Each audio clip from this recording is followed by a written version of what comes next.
તો જય માતાજી મિત્રો, આજે ફરી એકવાર તમને ગુજરાતના એક એવા પવિત્ર ધામ સીમાડાવાળા મેરડીમાના દર્શનાર્થે લઈ જવાના છીએ. અને હું અને અમારા મિત્ર ઉત્સવભાઈ પંડ્યા અમે બે એક્ટિવા લઈને નીકળી ગયા છીએ. તો તમને ત્યાં દર્શનાર્થે આપણે લઈ જવાના છીએ. તો વિડીયોના અંત સુધી બન્યા જો. તો મિત્રો, આપણે ડિસ્ટન્સની વાત કરી લઈએ તો ઉમરાળાથી મેરડી માતાજીનું મંદિર 15 કિલોમીટર, વલભીપુર થી 12 કિલોમીટર અને ભાવનગર થી આશરે 31 કિલોમીટર થાય છે. અને જો તમે ઉમરાળા થી આવતા હોય તો બે રસ્તા પડે છે, એક ચોગટ ડંભાળિયા થઈને અને એક ધારુકા ટીંબા ડંભાળિયા થઈને. અને વલભીપુર અથવા તો ભાવનગર થી તમે આવતા હોય તો આપણે સીતારામ પેટ્રોલિયમ છે, જેને આપણે રાઘવ પેટ્રોલિયમ ના નામથી ઓળખીએ છીએ.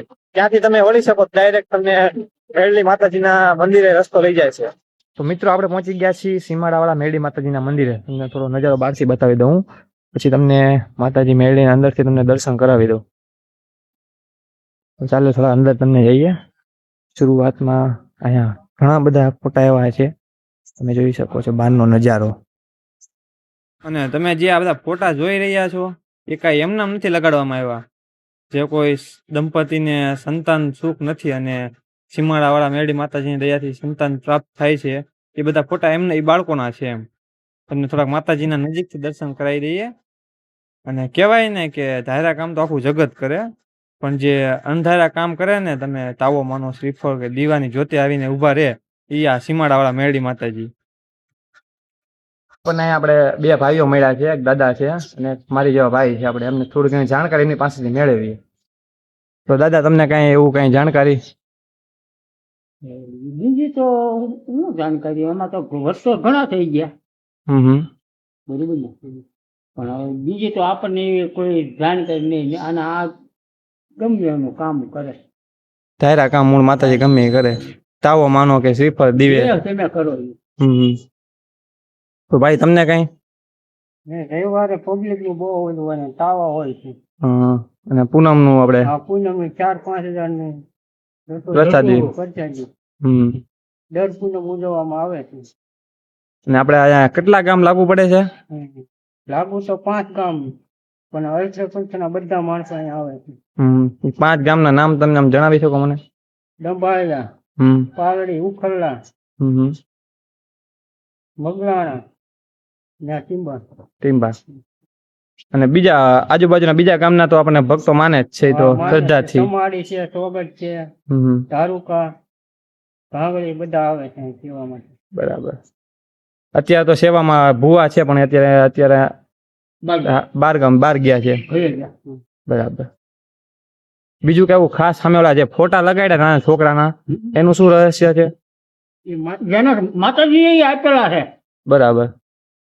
છોકરા કોઈ છોકરું ન હોય ને તો એને બાળક થાય.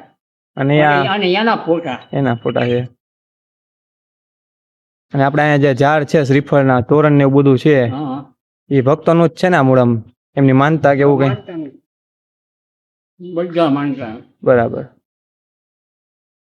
બસ, તો તમારો આભાર એટલી જાણકારી એમને આપવા માટે. દાદા તમારો અને ભાઈ તમારો પણ. તો માતાજીના મંદિરે એક બહુ સારી સુવિધા છે, તમને બતાવી દઉં હું. અહીંયા આપણે દર પૂનમે 4 થી 5 હજાર ભક્તો માટે રસોઈ બનાવવામાં, પ્રસાદી બનાવવામાં આવે છે. અને ભક્તો ઉપર છાપરું છે, તમે જોઈ શકો છો, જેથી તડકો હોય કે ગમે ત્યારે વરસાદનો માહોલ હોય તો ભક્તો શાંતિથી અહીંયા પ્રસાદી લઈ શકે છે. અને જગ્યા પણ બહુ મોટી છે, તમને હું આખી જગ્યા દેખાડી દઉં. સામેથી લઈને આપણે અહીંયા સુધી હું ઊભો ત્યાં સુધી જગ્યા છે, બહુ મોટી જગ્યા છે. અને દર રવિવારે ભક્તો દ્વારા માનેલા તાવા અહીંયા કરવામાં આવે છે. જોકે આજે હું શનિવારે આવેલો છું અહીંયા, એટલે ભીડ બહુ ઓછી છે. પણ રવિવારે અને વધારે તો પૂનમના દિવસે અહીંયા તમને ભીડ જોવા મળે છે ભક્તોની.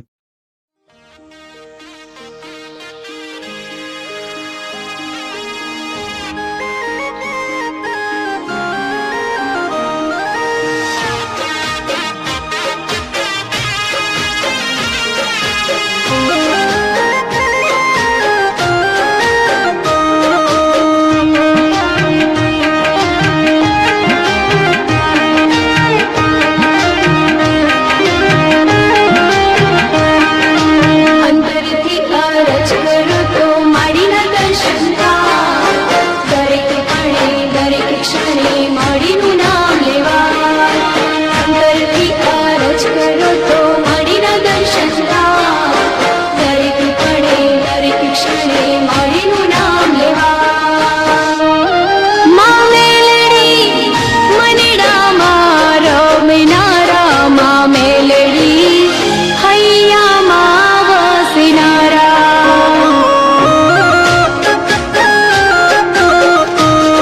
માં મેલડી મનડામાં રમનારા માં મેલડી હૈયામાં વસનારા